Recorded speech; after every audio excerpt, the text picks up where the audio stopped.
did you guys see that there's a possibility, and it's a hardship, sorry guys, possibility that President Obama is considering nominating a Republican governor to the Supreme Court? Did anybody else see that? Yeah, that's why I never got to say yesterday why I didn't want Obama to nominate.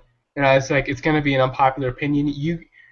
The agree and disagree with what we were talking about yesterday is I don't want the Republicans to allow Obama to nominate someone, even if it's a record 8-4 Supreme Court for a year, because I was so afraid that Obama was going to pull an Obama, where in order to say he got something done, he's going to bend over backwards to pick someone so center or center right that the Republicans would say, wow, we are just getting an amazing deal. He's going to let us put another conservative on the court. I guess we'll do it. And Obama will write it in his book that he got something done, just like he got the TPP done, just like he got all these other things done by going into the Republicans' playbook. And that's why I don't want them. I want to wait for Bernie to be able to nominate a real progressive Supreme Court justice that they couldn't wait 4 or 8 years to nominate. I was so afraid this was going to happen, and he hasn't disappointed you. So it looks like they're recommending that this is not final clearly, but they're recommending Nevada Governor Brian Sandoval as a potential nominee. And I mean, what do you what do you even say about this, right? Because I don't care how moderate or how progressive of a Republican he is, he's still conservative, right? He's still going to have some conservative bona fides. So he's going to be catering to the, I mean, what logic, what world, the only thing it could be, Solomon, and I think you've already said it, is that Obama wants to just present himself as the coalition builder in a time where we're not reasonable men, right? What's that line, right? You can't be a reasonable person when you're dealing with unreasonable times, right? And his number one favorite book was Team of Rivals, where and this is how he got stuck with Hillary Clinton, right? You know, he wants to pull together all these people, and at a certain point, you know, I love that concept I mean, in our hearts as progressives and liberals, that's a part of us, right? That idealistic cooperation that we want to get. But to what extent? You can't peddle off your core values for the sake of getting something done unless this was just never one of your core values, right? The TPP. You can't peddle off what's in the best interest of your entire coalition and your ideology just to get something done unless you genuinely believe in that. And I'm at the point where I just think, you know, you can get mad all you want. I'm the number one defender of President Obama, but I'm also sober enough to know that President Obama is doing some things that only Republicans can get away with. And I thought he said he'd learned this lesson. I thought he said that he learned everyone was like, oh man, Obama's gonna go hard now that he's not getting, he doesn't worry about reelected. He's finally gonna hit it to the Republicans. What is this? This is worse than I thought it was going to be yesterday. I was afraid he was going to do he's going to pick a Democrat so moderate it could be like a left-wing Roberts, Chief Justice Roberts for the Republicans. Like Chief Justice Roberts was supposed to be this conservative, and he approved Obamacare. What is he doing? He was the deciding vote. To them, he's a betrayer.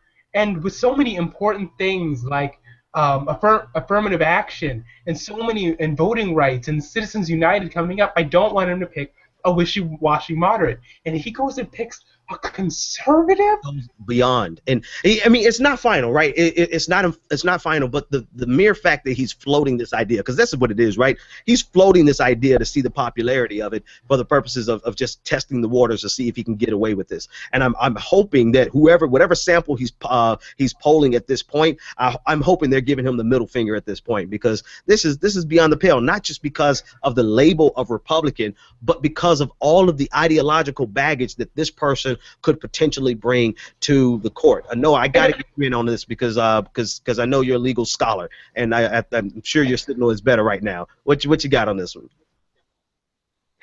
I agree with you guys though. Like, I mean, Obama's pulling an Obama. Like, yeah, we can get this done, and he's trying to shore up his legacy and make sure that he he can do something, that nobody else can because he entrenched, to pull the Republicans back to the table and stuff. Like, I find it problematic the willingness to deal on serious issues. I mean, the Supreme Court is nominated for life. I mean, so whoever he puts in there, we are stuck until they croak. And that could be 30 years.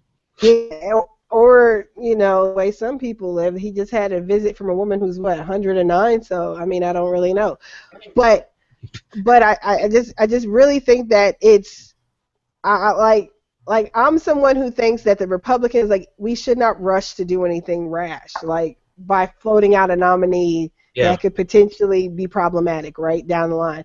I really think that if he insists that this is what he wants to do and then just tries, the Republicans will look stupid enough, and it will damage them in the long run. Same thing. That's been my position.